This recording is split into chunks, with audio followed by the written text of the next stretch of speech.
Hello বন্ধুরা, কেমন আছো? আজকে তো নতুন বছর। Happy new year. তোমরা সবাই যেন ভালো থেকো। তোমরা কীরকম কেক বানিয়েছো একটু দেখিও আমাকে। আমিও বাড়িতে একটা ছোট্ট কেক বানিয়েছি, বেশি বড় বানাইনি। একটু দেখো কেকটা। তোমরা কেক এরকম করে এনজয় করছো আমাকে অবশ্যই জানাবে। আর কেকটা আমি দেখাচ্ছি তোমাদের, আমি কেকটা কাটবো। আর হ্যাপি নিউ ইয়ার আবার বললাম। তোমরা সবাই সুন্দর থেকো, সুস্থ থেকো, ভালো থেকো। তো দেখো আমি কেকটা বানিয়েছি। কেকটার মধ্যে কাজু, কিশমিশ, চেরি সব কিছু দিয়েছে। খুব সফট হয়েছে।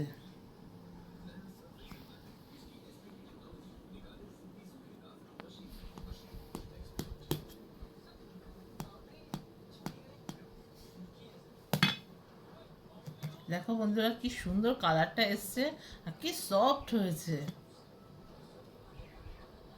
ঠিক আছে, ভালো থেকো, টাটা।